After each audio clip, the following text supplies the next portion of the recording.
नमस्कार, मैं वीरम देव, assistant professor Hindi, राजकीय कन्या महाविद्यालय बूंदी। आज के इस कालांश में हम अध्ययन कर रहे हैं आदि काल की सामान्य जानकारी, यानी कि आदि काल का परिचय। और इसके बाद के कालांश में हम अध्ययन करेंगे आदि काल की प्रमुख काव्य प्रवृत्तियां। देखते हैं आदि काल का सामान्य परिचय। समय सीमा। हिंदी साहित्य के इतिहास को 4 भागों में बांटा है, सबको विदित है। आदि काल, भक्ति काल, रीतिकाल, आधुनिक काल। तो आदि काल की जो समय सीमा सर्वसम्मति से स्वीकार की गई है वह है 1050 से 1375 विक्रमी संवत। और आदि काल का जो हमने नामकरण पढ़ा था उसमें जो नाम सर्वसम्मति से स्वीकार किया गया है वह है आदि काल। तीसरा बिंदु है आदि काल में कितने प्रकार का साहित्य मिलता है। आदि काल में 6 प्रकार का साहित्य मिलता है। सिद्ध साहित्य, नाथ साहित्य, जैन साहित्य, रासो साहित्य, लौकिक साहित्य और गद्य साहित्य। इनका विस्तार से अध्ययन अगले कालांश में करेंगे। आदि काल में प्रयुक्त भाषा को लेकर भी आदि काल विवादित रहा। आदि काल की कोई एक स्थायी भाषा न थी, इसमें अलग अलग भाषाओं में काव्य रचना हुई। तो आदि काल में अपभ्रंश भाषा का प्रयोग हुआ और अपभ्रंश भाषा की जो उत्तरार्ध भाषा है अवट भाषा, इसका भी प्रयोग हुआ। कौन कौन सी रचनाएं अपभ्रंश भाषा में लिखी, इसका विस्तार से अध्ययन काव्य रचनाओं के अंतर्गत करेंगे। विद्यापति की जो 2 रचनाएं हैं, कीर्तिलता, कीर्ति पताका, उसमें अपभ्रंश की उत्तरार्ध अवट भाषा का प्रयोग हुआ है। राजस्थानी भी आदि काल में प्रयुक्त भाषा है। ब्रज है, मैथिली है। विद्यापति की जो पदावली है वह मैथिली में लिखी गई। फारसी भाषा का प्रयोग हमीर खुसरो ने किया, लेकिन हमीर खुसरो की जो प्रमुख भाषा है वह आम बोलचाल की भाषा है। संधा भाषा, सिद्धों की भाषा को संधा भाषा नाम दिया गया, तो संधा भाषा भी आदि काल में मिलती है। खड़ी बोली, मिश्रित देश भाषा, इसमें भी काव्य रचना हुई है। और सदुपकड़ी भाषा के जो प्रारंभिक लक्षण हैं वह नाथों की भाषा में मिलते हैं। तो इस प्रकार से आदि काल में किसी एक भाषा की प्रधानता न रहकर इसमें विविध भाषाओं का प्रयोग हुआ। अपभ्रंश भाषा, राजस्थानी, ब्रज, मैथिली, फारसी, संधा भाषा, खड़ी बोली मिश्रित देश भाषा, अवट और सदुपकड़ी भाषा का प्रयोग आदि काल में हुआ। शैली। आदि काल में प्रमुख रूप से 2 शैलियां प्रयोग में लाई गई। एक है डिंगल शैली और दूसरी है पिंगल शैली। अपभ्रंश भाषा में जब राजस्थानी का मिश्रित रूप मिलता है तो वह डिंगल शैली कहलाती है, और जब अपभ्रंश भाषा में ब्रज भाषा का मिश्रित रूप मिलता है तो वह पिंगल शैली कहलाती है। डिंगल शैली ओज, वीर, उत्साह और ओज प्रधान है। जहां पर वीर रस का प्रयोग हुआ है वहां पर डिंगल शैली का प्रयोग हुआ है, और जहां पर सरस और कोमलता है वहां पर पिंगल शैली का प्रयोग हुआ है। जैसे जैन साहित्य में पिंगल शैली की भी प्रधानता है, सरसता है। लेकिन पृथ्वीराज रासो वीर रस प्रधान रचना है, लेकिन फिर भी पृथ्वीराज रासो की जो शैली है वह है पिंगल शैली। और बाकी जो रासो साहित्य हैं, खुमान रासो, परमाल रासो, इनकी जो शैली है वह है डिंगल शैली। रस। आदि काल में प्रमुख कौन कौन से रसों का प्रयोग हुआ है। 3 प्रधान रस है आदि काल के। पहला है वीर रस, दूसरा है श्रृंगार रस और तीसरा है शांत रस। किसी एक रस की प्रधानता नहीं है।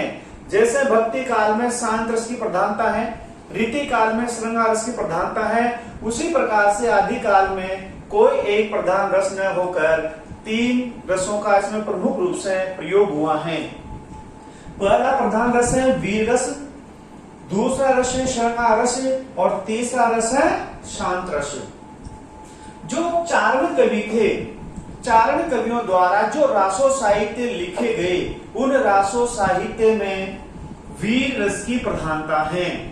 बीशल देव रासो को छोड़कर, बीशल देव रासो साहित्य है, लेकिन बीशल देव रासो में श्रृंगार रस की प्रधानता है। 6 प्रकार के रासो साहित्य हमें मिलते हैं, 6 प्रमुख रासो ग्रंथ लिखे गए हैं। हम्बीर रासो, विजयपाल रासो, खुमान रासो, बीशल देव रासो, पृथ्वीराज रासो और परमार रासो। इनमें से बीशल देव रासो श्रृंगार प्रधान रचना है, जबकि 5 रासो साहित्य वीर रस प्रधान रचना है। तो विद्यापति की पदावली में भी श्रृंगार रस का प्रयोग हुआ है और बीशल देव रासो में भी श्रृंगार रस का प्रयोग हुआ है, और रोड़ा कवि की जो राहुल वेद है वो भी श्रृंगार प्रधान रचना है। अलंकार आदिकाल में प्रमुख रूप से कौन कौन से अलंकारों का प्रयोग हुआ है? अनुप्रास अलंकार, उपमा अलंकार, रूपक अलंकार और उत्प्रेक्षा अलंकार। छंदों की प्रधानता आदिकाल में छंदों का प्राधान्य रहा है। कौन कौन से प्रमुख छंदों का प्रयोग हुआ है आदिकाल में?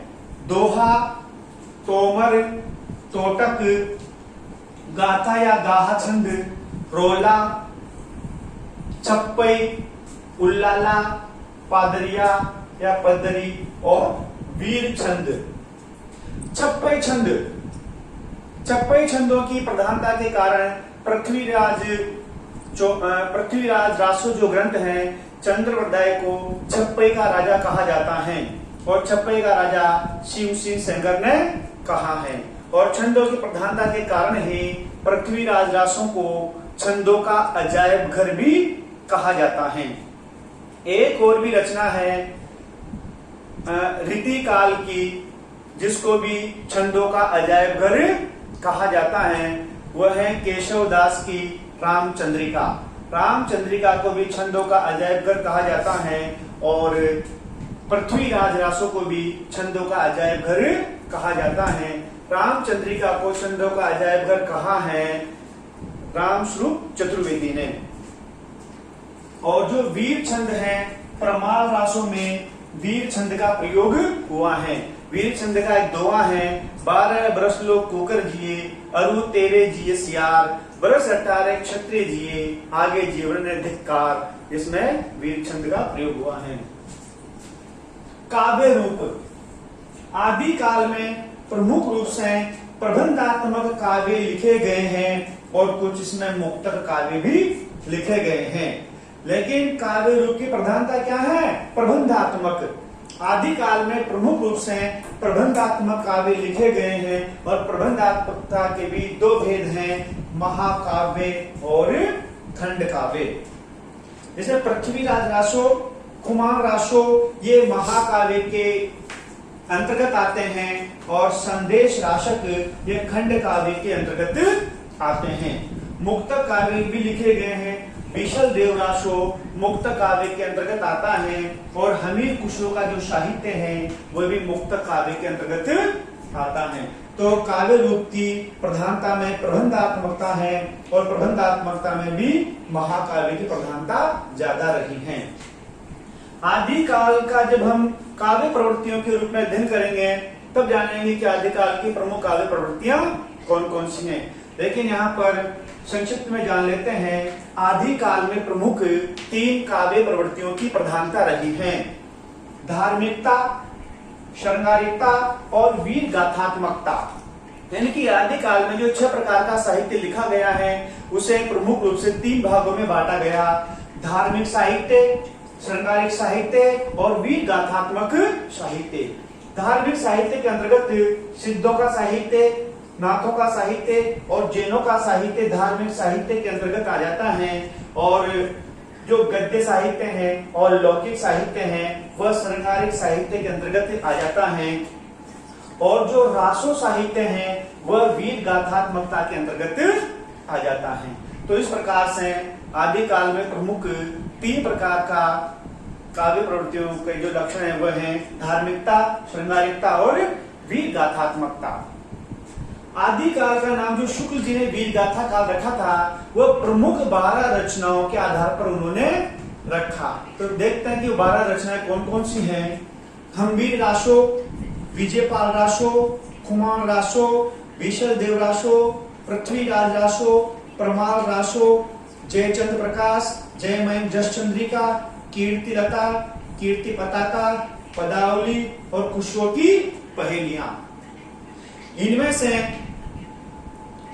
विशल देवरासो श्रृंगारिक रचना है, कीर्ति पदावली भी श्रृंगारिक रचना है, और खुशियों की जो रचना है वो भी श्रृंगारिकता के अंतर्गत आती है, और बाकी सारी रचनाएं वीर गाथात्मक हैं। तो आज के इस वीडियो में हमने आदिकाल की सामान्य जानकारी ली, और अगले कालांश में हम अध्ययन करेंगे आदिकाल की प्रमुख काव्य प्रवृत्तियां कौन कौन सी हैं।